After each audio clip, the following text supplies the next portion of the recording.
NBR, or as we like to call it around here, Nothing But Rants, the show where I find topics that I'm oddly passionate about and I pontificate upon them. These are not hot takes, but rather takes that I'm hot about.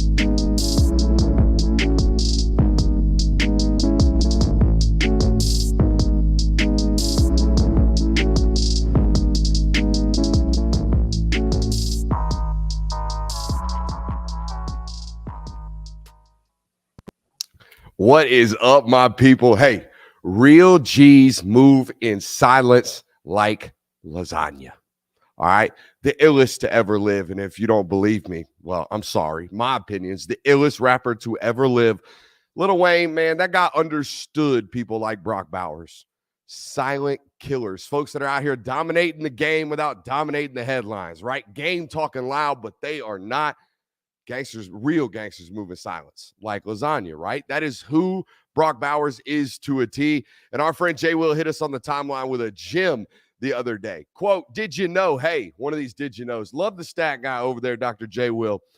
In his first 2 seasons at the University of Georgia, Brock Bowers has 20 touchdown receptions, the most by any tight end in the first 2 seasons of their career in 53 years in this sport. Okay, you do something in this sport for the first time in 50 plus years, you're a guy. But what the stat did not tell us on Twitter is the fact that Brock Bowers has averaged 912 yards per season. He's caught 20 touchdowns. He's averaged 15.3 yards per receptions. That dude's got 700-yard football games. That guy's got 5 multiple touchdown football games. That guy's won a damn John Mackey Award. And he's done all that despite the fact that his game logs will yield you 1 10-reception football game. This is a tight end who has has rewritten the history books at the position, and he's averaging 4 receptions per game through his first 2 years as a college football player. He has been talked about already in his first 2 years of college football as the greatest potentially to ever play the position. He's already won the award for the best player in the country at his position, by the way, in a draft class that saw 3 first-rounders at the position. He's averaging 4 receptions per game. What if I told you here today that I have statistical evidence, historical evidence, verifiable data that says that not only will Brock Bowers have a great year this year, but that Mike Bobo's entrance as an offensive coordinator has him probably in the front running for a Heisman potential. Like, should be a favorite, could be one of the names to win a Heisman. A while back on this program, I told you guys there was a difference between Mike Bobo and Todd Monken. The primary difference being the fact that Todd Monken, lifelong NFL guy, been an NFL coordinator and aspired to live like a NFL coordinator for a majority of his last decade of his professional career. That is what the guy is. That is what the guy wants to be. That's where the guy wants to be. That's how he calls his offenses. I told you guys a while back, NFL coordinators are system-first football people, right? The system is the byproduct of the player rather is a byproduct of the system. You come in, you run the system because the system has to be consistent because the roster is not. The 53-man roster in the NFL overturns constantly, sometimes in mid-season. So you can't really design things around one football player or one group of football players or one unit that might be better than everybody else, because 3 weeks from now, you might not be that same football team. So you have to be a system-based coordinator. That's what Monken was. Didn't feed one in particular guy. Every single week, they were kind of a different amalgamation of what they wanted to be, the most premier version of themselves that week. Mike Bobo's a lifelong college guy. College guys are about maximizing the NFL players that you have on your college system. That's what college guys do.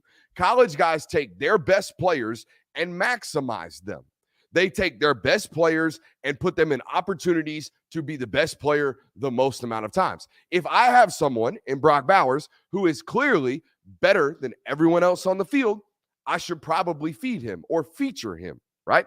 So when I started thinking about these things, I started saying, hey, man, why don't you go look for some statistical evidence of this? Why don't you go look for something that proves that your theory is not just a theory? In fact, it is concrete evidence. In fact, if you go look at the game logs, These types of things should stick out like a sore thumb.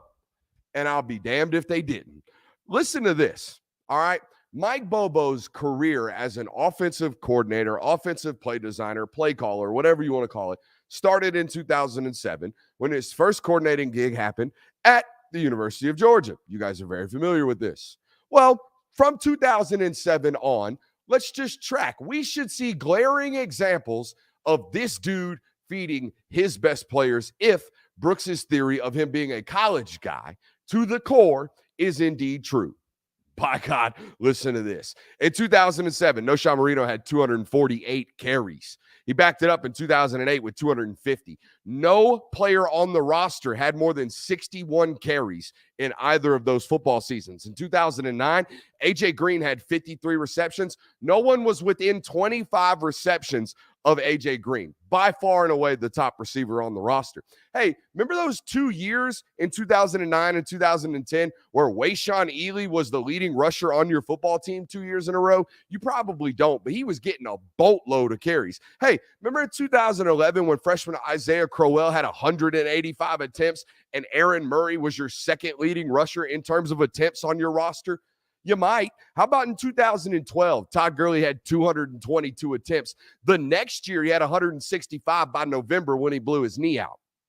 Anybody remember in 2014 when Nick Chubb had 219 attempts? You probably do. You were probably loving it. Hey, how about in 2015 when Mike Bobo leaves the University of Georgia and becomes a head coach at Colorado State? Hey, Brooks, did we see any Pat Stadden over there? Puh, by God, if you ever did. In 2015, his first year there. Anybody know Rashad Higgins? Probably not. Had 74 receptions in 2015. 74 times that dude got the ball. In 2016 at Colorado State, Michael Gallup, an NFL player today, had 76 receptions. The next year, in 2017, he had a hundo. He had 100 receptions in college football under Mike Bobo. In 2018, some guy named Preston Williams, Georgia fans might remember him. You might not. State of Georgia player. Mike Bobo recruited him out to Colorado State. He's still in the league, by the way. Had 96 receptions in 2018. In 2019, his last year in Colorado State, when he was a 4-win football team, he got some guy named Warren Jackson, 77 receptions on that roster. In 2020, he spent some time with South Carolina and his boy Will Muschamp. Kevin Harris had 120 more carries than anybody else on the damn roster. In 2021, when he went to Auburn, Tank Bigsby had a career high 223 carries. Guys, Brock Bowers might win the damn Heisman. He's the best player on the football field. He's going to be the best weapon that they have. Mike Bobo's history as a coordinator says, you know what I'm going to do? By God, I'm going to feed my best players. It's all up and down the game logs. You don't have to search very far. It sticks out like a sore damn thumb. So when you're watching the University of Georgia this year and you look up and you say, damn, Brock's got 7 catches in the first half. Told us so. The history's right there. It's all right there for you to go look at and just talk about it. And look, this is a clinic on how I do my business. All right. I watch football. I listen to football. I study the piss out of football. That's what I do. It's my job. It's what my career path has been chosen for me. All right. So when I'm studying the piss out of football and I have these preconceived notions and concepts in my head about how I think the game works, I think it's clear and evident to me when I watch an NFL coordinator come to college football that they run their shit. They run pro-style systems. That's why they're pro coordinators. They come in here, they run NFL-designed offenses. And I've watched for years college coaches just highlight their best players, their NFL guys. They're just like, oh, we got 3 NFL guys that are way better than everybody else. Let's design an offense around them. I've been watching college guys do that for years. And so guess what I did? I went through the stats and was like, hey, let's go find this. Sure as shit, all over the stat sheet. Welcome into tonight's show, man. We got a loaded for one. Oh, my God. Are we? Oh, look at that. I didn't know I'm like a little kid. I didn't even know I was doing that tonight. What? You know what? We're going to leave it. We're going to leave it. We're going to leave it right there. We're absolutely going to leave it. I don't even mind it. Welcome into tonight's show. Make sure you're hitting that thumbs up button. Make sure you're hitting that like button, doing all that good stuff. We got a loaded program for you guys tonight as per usual. We're going to talk some Jim Harbaugh. And I'm going to be honest, I've been watching a lot of Modern Family. Jim Harbaugh is so Phil Dunphy. Jim Harbaugh looks like he does cardio in between meetings, but all cardio really is him just jumping up and down really fast on a mini trampoline. Jim Harbaugh looks like he performs magic tricks at parties. Jim Harbaugh looks like he also hosts said parties that are dressed like, quote, themes, right? Dressed like the 90s with Jim Harbaugh and his wife. That's Jim Harbaugh to me, right? We're going to grind some tape as well tonight, but we're definitely going to talk about Jim Harbaugh. Jim Harbaugh is great. I love him. I think he's quite a philosopher of football, and I don't mind taking stabs at a guy who wears khakis like that all the time, everywhere he goes. I mean, khakis in the summer at camps, khakis with no shirt when he takes it off and it gets too hot. I bet my man cuts the grass in a pair of khakis. That's the kind of khaki man that man is. We are also going to grind some tape as well. We're going to take a look at Michael Uini, who comes off the board Friday, June 30th, set to commit between Alabama, Michigan, and Georgia. So pretty fitting example of tape to grind tonight on this program. And we're going to take a look at Williams Nwaneri as well tonight on the program. One of the highest rated interior, or we're going to call him a big end. He's a big end at the University of Georgia, board, at least in terms of how they're recruiting him and how they're looking at him. That's a big end. And he's really, really good. We're going to watch him tonight. Also have some really interesting tidbits about both football players there. So if you're interested in that, stick around. We will be here with that at the end. Hey, I want to tell you guys just a little bit of something here. If you're watching tonight's show, okay, I always like to hire from within you guys, the audience space. If you are watching tonight's show and you deem yourself a videographer, okay, if you're someone who wants to get into the sports world with a camera in your hand and you think you can create quality content, I am looking for a videographer. I go to so many different places and see so many different great players and watch so much great football, and we don't have enough content being created while I'm out there scouting or evaluating. Like today I stood in the sun, as you can probably tell. I stood in the sun for about 7 hours, and there was tremendous amounts of content that I would have loved to show you guys as an audience. I don't have anybody to do it. So I'm looking for a videographer that will be put on staff here with the network and with Dogs Daily and all that good stuff. And we will take you and every football event that I can take you to, you will be with me. Okay. So if that's something that interests you, hey, reach out to me on Instagram at BrooksAustinBA. But listen to me. This is not an opportunity for y'all just to come hang out. All right. I want somebody that's out here ready to starve and ready to be a dude out here in this videography space. And if that's you, hit me up. All right, now that I'm done trying to employ you guys, that's that. Jim Harbaugh looks like he says, "My name is Jim and I'll be eating," when the waitress name, walks over and says, "Hi, my name is Nancy and I'll be taking your order tonight." But Jim Harbaugh was in the news today, obviously. If you weren't paying attention, Jim Harbaugh was in the news because they implemented, per reports, they implemented a new period during practice called Beat Georgia period. Apparently, they already have a period called Beat Ohio State in their practice schedules and all that good stuff. And look, as many jokes as I've taken already tonight at Jim Harbaugh, Jim Harbaugh looks like he wants to pull off a cowboy hat. As many jokes as I've tried to take at Jim Harbaugh tonight, I am not one to question his football philosophy. I think he is brilliant. I think he is someone that understands young men. I think he is someone who understands organizational football, right? He understands how to create a place where positive things happen around football. I think he is one of the best 5 to 10, 5 to 6, 5 to 7, wherever you rank him, football coaches in all of America. That's what I think of him. I think he is also an NFL caliber football coach, one of the very few that can have success on the NFL and have success on the college ranks. Okay. I just don't understand this one Beat Georgia, but there's not a ton of information about it. So I'm going to tell you what I think this period could be about. And I'm going to tell you right now, Michigan's problem ain't Georgia. Michigan's problem is not beating Georgia. That's not been the problem over the last 2 years. The last 2 years is the fact that Michigan's problem is that they play like a big bad bully for 13 weeks out of the season, only to get their ass stuffed in a locker the moment they acquire or run upon another bully, another big bad dude, Another person that plays with a little bit of you about them, right? Michigan plays like a big Billy Badass for 13 weeks and then shows up, Fiesta Bowl, gets stuffed in a locker for 2 quarters against TCU. You know what I mean? They go scoreless in the first half, get shut out against a program offensively, against a program like TCU. They get absolutely bitch slapped by an odd front from the Big 12. Okay. The Joe Moore, the 2-time award-winning Joe Moore award-winning offensive line, gave up 4 sacks to 1 player against TCU this year. Your problem is not just beating Georgia. Your problem is playing like Michigan for 13 weeks out of the year and then playing like Purdue when the playoffs come on. That's been the problem over the last 2 years. The problem, again, is playing like this big bully until someone else shows up and stuffs it down your face. Against Georgia last year, or 2 years ago, rather, okay, best damn offensive line in the country, so we're told. Joe Moore award winning, so we're told.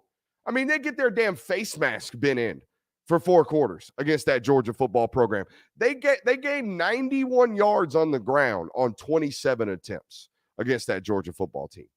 Okay? That's what that last period ought to be about in Michigan. How do we figure out how to not, it's a lack of a better term, how do we figure out how to not play like frauds for portions of the football game when the biggest games arrive? How do we make sure that happens and stay true to our identity and have success with our identity when the biggest games arise? If that question doesn't get answered, then I mean, that's the problem. It's not beating Georgia. It is beating Ohio State because you got to do that to get into the college football playoff. But your problem the last 2 years of college football playoff experience at Michigan is you have not played to who you have played like to get up to that point. Okay, so put some type of period in that does that. Okay, again, I think Michigan's a top 5 program, unquestionably top 5 program in college football right now. We're talking about them getting over the last hump. They've already climbed the mountain. Now it's about climbing and keeping the pickaxe into the mountain and getting to the peak of that sucker. This ain't about getting from 8-5 to 12-0, 13-0 going into the Big Ten, college football playoff. They've done that. They figured that part out. That's the hardest part. Now we're talking about the last 5%. The last 5% is showing up and showing out like you're supposed to at that last moment. And they have failed to do that the last 2 years. And it ain't got nothing to do, like I said, with beating the University of Georgia. Hey, Michael Uini is set to come off the board on Friday. I don't think I told you yet. If I haven't, hit that thumbs up button. And yes, RIP Ryan Mallett. Don't have a Mallett story. Don't have one. I wasn't necessarily around when he was playing. I just remember him being big and ripping that thing. And he obviously, I saw someone tweet out today a photo of when he beat Georgia in 2010. So, yeah, man, RIP to the Mallet man. Let's talk about Michael Uini. He's set to come off the board Friday. Like I told you to start the show, I believe it is certainly down to Alabama, Georgia, and Michigan. And I'll be honest with you, I don't know with 100% certainty. I would say I know for 57% certainty. Shouts out to the Majiggy, patreon.com/Brooks Austin. I know how I feel about where he might end up, but I don't know for certain where he is going. I want to preface all of this with this story. But he was recently on his official visit to the University of Georgia. And when I hear things like this about young men, I think it's important to share these stories with you because you're fans. You follow these people through and through throughout their career. You remember even the misses, some of the misses that you guys hold on to for years. You remember what their college careers look like. You follow them, all that good stuff. You are very avid connoisseurs of college football. So when I hear stories like the one I'm about to tell you about Michael Uini, I think they're worth sharing. He was on his official visit, and he comes from a military background. Both parents are in the military. Very due diligent. They're always on time everywhere they go. So is Michael, obviously. And Friday nights on official visits, they're normally for young people to go do young people things, whatever, right? Go have some fun. Rightfully so. You've earned it. Okay, so about 11:30 comes around, and they're kind of like looking for Michael. Hey, where's Michael? Anybody know where Michael Uini is? Anybody know where he's at? Where is he at? So they go over to the hotel where the official visitors are staying, and they start looking for him, only to find him in the hotel gym. And he's on the treadmill, and he's been running for an extended period of time, an obvious workout session that my man had been putting in during his official visit on Friday night after dinner. Reason being, well, it's official visit season. He's an offensive lineman. He's a 6'7" offensive lineman. So weight had been getting put on, weight that he didn't like. So what did he do? He's on the treadmill and he's running on a Friday night at 11:30 on his official visit to the University of Georgia. I don't know where that kid's going to end up, but it's somewhere successful. Stories like that, people like that don't end up not doing shit. I'm here to tell you that right now. You know what I'm saying? They don't miss. Humans and characters like that don't miss at all. So wherever Michael Uini commits Friday, he's going to be a baller. Okay, he's going to be a really, really good football player, and that's that. Want to take the time out again to tell you to subscribe to patreon.com/Brooks Austin. There's always some good stuff over there for you guys to be checking out. With that being said, let's talk a little bit about Michael here before we get into the film. I haven't watched this at all. Super excited to take a look at it. One thing I have known or have been told is that there was considerable improvement between sophomore tape and junior tape. There was also considerable improvement in the body of this young man. And he is 6'7", okay, 6'7", 335 pounds. That's what he measured in at on his official visit. So without further ado, let's shut up.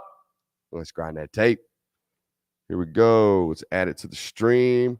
Let's get your boy over here in this puppy. All right. Got the old school knee braces in there. Hand, it looks to me, we got a different glove on. I was going to say hands got a little bit too much weight on the hand here, Michael. Ooh, that's big man twitch. Hey, ooh. Hey, when I'm watching big guys, I don't want to see their feet stick in the ground too long. I want to see them things almost like floating, and I want to see their cleats out of the ground consistently. I don't want to see their feet get stuck. Okay. Don't want to feel like they're lumbering through their movements. I want to see some bounce. I want to see some twitch about their, good God Almighty, about their movements like this. You should have heavy hands. Your high school tape should look like this. If you're a 4 or 5 star, this is what it should look like. I should not be getting on there and seeing you leaning on folks. I should not be seeing anything like that. I should not be questioning where your hands are on the tape. They should show up in spades. I mean, they should explode all over the place. I think that right there is not necessarily what we're loving, right? I mean, he turned on you. That's not on you, but that's kind of a leaner. We're getting him out of there. All right. Let's keep looking.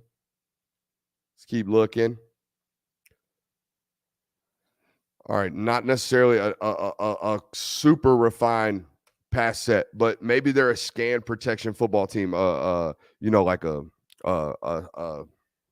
only slide right, only slide left, put the back on the hot, that kind of stuff. You know what I mean? Like we're only going to slide the offensive line this way, and we're always going to send the back opposite, right? Things like that. We're going to call it Ricky. We're going to call it Louie, and we're just going to be out there and be nice and simple. You never know, okay? Let's see here. What else we got, big fella? Come on, trim that fat. We got to get that film. Oh, a little high in the pass set here. Okay. A little high. Here he is over here at left tackle.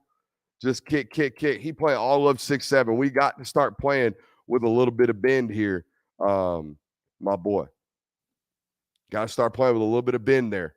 Okay. That's what I'm talking about. That's a big boy bending. That's some wide ass right there. That's some wide ass right there, boys. All right. That's SEC booty. You know what I mean? Y'all think I'm playing with that? I mean, go listen to Bill Belichick talk about football. I'm telling you right now, go listen to it. And the number one thing he talks about, I want to go like he talks about at the 40s during the combine. When the big guys start running, he doesn't stand at the finish line. He goes and sits behind the start line. You know why? So he can see that ass. You know what I mean? He tries to see them wide hips. He tries to see them birthing hips, as my mama would call them. All right. That's what he's looking for. That's what he's searching for. So when I'm looking for offensive linemen, I want to see big, long arms. I want to see a big old rumpus. Okay, I want to see some big old quads. I want to see some relatively defined calves. I don't care if they're big and massive. I want to see muscle structure in your calves. It tells me you have the ability to drive, right? You have the ability to get onto your toes and drive. And I want to see very, very skinny ankles if I'm looking for tackles. That's what I'm looking for. That's what this body is. That body is 100% big and thick right there in the spots that we need it to be. Okay. Y'all think I'm wilding, but y'all don't listen to football people talk football very often. If y'all think I'm out here treading line talking about some pause. Nah. Are we pulling? I want to see my man's pull. Not a very, very refined kick. This is not it. This is feet shuffling and kind of, sliding back. That's not it. I want to see, okay, oh, man, I want to see some. Can't even do it, man. I was about to get one of them. I was about to get in that, about to screw that foot in, and we finna, you know what I mean? We're gonna get there one day. I think I just took out a monitor stepping on something down here. We're gonna get there one day. We're gonna have enough room to do something like that. Just get off the film and show you what I really want to see, which is a separation between your lead foot, your post foot, and your kick foot. Right here in this clip, I see no separation in what we call the lead foot and the kick foot. All right, that kick foot is he's supposed to basically stay in what his stance looks like right now, right? Where we actually have right there, boom, a kick. And now immediately we're into our feet are parallel right now. And we're just turning our body as the defensive player is coming. That's not what we really want. That's more how guards play, not how tackles kick slide. We want to kick slide with our belly button and our shoulders square to the shoulder pads and the face of our target. Oh, heavy hands. He hit him with that. Okay. You getting clubbed over the shoulder and falling down. That's a big boy club. That's a big boy club with some heavy hands. What else we got, Michael? Oh, a little check with me offense. Okay, check out the right tackle. That's a little bit too exaggerate, trying to get on the inside of your foot. Like if we looked at him from behind, his knees probably real wily, over here just all bent in, looking goofy. All right. Okay, yeah, those violent hands. I smell guard, but the body reeks of tackle. The body looks incredible. Have y'all seen his visit photos? Man's looks felt. All right. And when that happens, we got it. All right. I think I've seen enough. Really good football player. Got some cleanup, right? Got some cleanup in his pass set for sure. That pass set will not survive in one-on-ones at the University of Georgia right now. Okay, so that's got to get fixed. That pass set would not survive at Michigan. That pass set would not survive at Alabama. You get what I'm saying? Y'all, when people watch these programs and we start talking about non-committed recruits, everybody's out here looking for tea leaves and hoping that I'm going to switch up or hoping that I'm going to slip up and say something that I know. It's all on Patreon, patreon.com/Brooks Sauce. I'm not slipping up with nothing. All right. I don't know where the kid's going. I know he's a takeable player at 3 really good offensive line places. Like, have you noticed that Michigan, I mean, the national media certainly knows this. They're producing great offensive lines, even though they get stuffed in a locker in January. But September through November and December, Michigan out here bullying folks on the front line. They know what they're doing offensively. I have not disliked a single Alabama take on the trail. One in 4 years. His name's Dane Shore. He's at Connecticut. I could not understand for the life of me what they were doing. He transferred out of Alabama within 12 months. So the one miss I ever thought they had was 100% a miss, and they knew it too. They were gambling big time. But they never miss on offensive line. So I think it's why they're probably as good as they are. Because offensive defensive line, every single evaluation I ever have is like, oh, damn, Bama hit on that shit. Woof, that's a ball player, right? You know what I mean? Like Elijah Pritchett out of Carver Columbus. That's a dude. Like, he was a ball playing SOB from day one. Alabama snagged, done, got it, beat Georgia to it. You know what I mean? Like, they're locked in on that position. So when you see a player like this get evaluated by programs like that and be takes at all 3 programs and coming down to those 3 programs, that's a dude. That's probably a really, really good football player. That's exactly what he is. Let's talk about Williams Nwaneri. Not tape we have watched on this program before.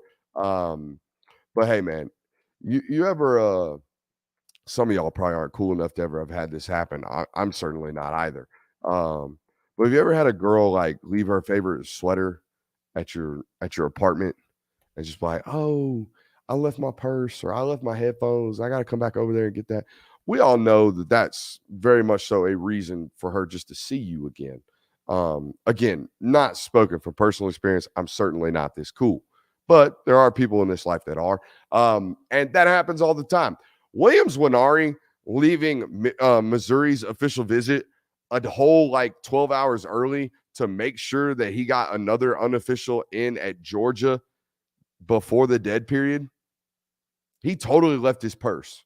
He totally made sure he left his favorite sweatshirt at your house to make sure he got to come see you again before he had to get shipped off to the military. Like, that's exactly what just happened. In this past weekend. So Georgia's getting 5 stars to dip out on OVs elsewhere early just to come say hello before they can't see you again anytime soon. If that I don't have to be some kind of insider to tell you, hey, alert, that's important.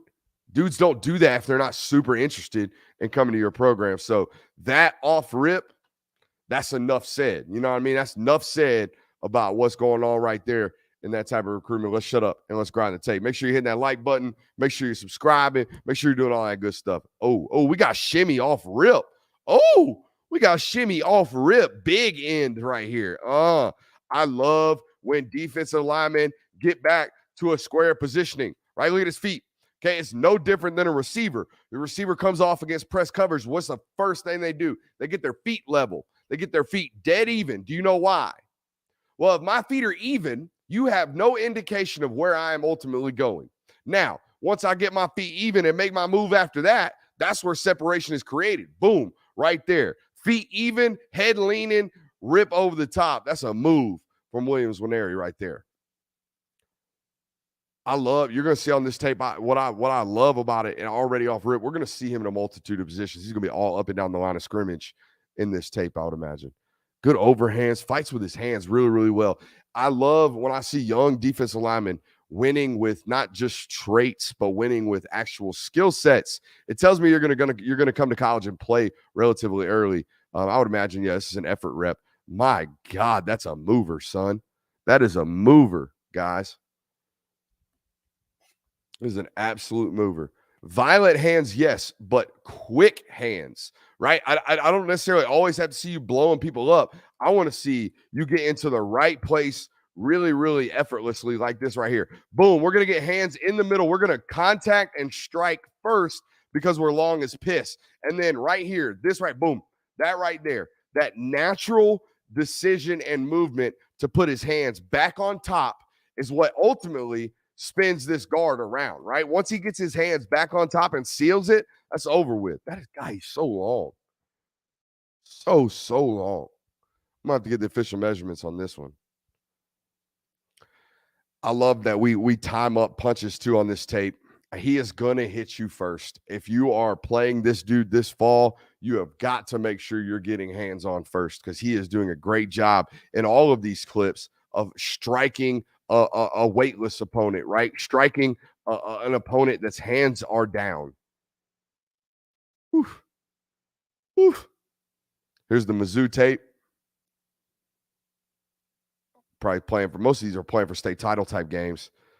All right, I would have liked to see a little bit more recognition here. Okay, you're obviously getting guard pull, right? Pull away. We got to get flat now. All right, don't even worry about getting upfield anymore at the next level. We got to get flat right now. You should be about right here. That yard difference is the difference on the next level. We're not going to be able to just put a hand on the guy because most likely the front side's not completely caved in like it is currently. You follow me? We have got to get flat right there, but that's an incredible job of running a back down right there. Oh, we get some special teams play too. Give me that. That's that length. That's that length. Very, very long football player. God, he's smooth too. Come back for a crackback too. Wow. Give me that. Hey, if we get 250 people in this stream right now, we will watch my highlight tapes. I'm just kidding. I'm not kidding. You get 250 people here in the next 25 minutes. We will watch my highlight tape. I don't think it's going to happen, though. Hey, what I'm talking about, getting that hand back on top, right? Watch that inside hand right here. Gets over, a little too high right there, but cinching it back on top and getting flat. I bet he points the toe back to the running back at the top of the hoop to watch this inside foot. Eventually, right there, he will point it back to the quarterback. That allows him to turn that corner really, really sharp. Watch how once he gets around the edge, boom, we get flat right now. Wham. You know what I mean? That's pointing the toe. That's paying attention to the refinement of the position. So we have a 5-star body with a 5-star traits and 5-star assets out here working his hands. This is a flawless prospect. Add on top of it that he's Nigerian, and we are in this. We're all over this. We're as much over this as we possibly can be, right? This is the number 1 or number 2 defensive end in the country. I think the LJ McCray tape is freakier than this, but it's not traitsier than this in terms of refinement. There's nobody in high school football right now that's got both what God gave him and a bag. This kid clearly has a bag. It reminds me of watching Tamarian Parker. Tamarian Parker is a kid that I think he ended up going to Clemson. Tamarian Parker is a kid that's at Phoenix City, played with AJ Harris. I think Tamarian Parker is going to be a dog at Clemson. Just has no elite God-given traits. This dude's got all the God-given traits and a bag on him, man. That's scary. That left tackle's got no fucking chance. No, I made it all the way. 37 minutes. No chance there, left tackle. 0. Oh, my God. Coach, man. Can't be doing that. You can't be doing that. You can't. Just can't be doing that. All right. Yeah, no, that's a dude. The overhand swipes are immaculate. Absolutely immaculate. Love Georgia's chances there, obviously based off the return of the official visit, man. That's big time stuff from a big time program. We've got NBR wrapping up for the week. Today, we're going to have Q&A come out here again on Thursday. So if you want to holler at us with some Q&A Thursday, come do it. Hey, understand something. I may be lactose intolerant, but I'm steady getting to the cheddar. We'll see y'all next time.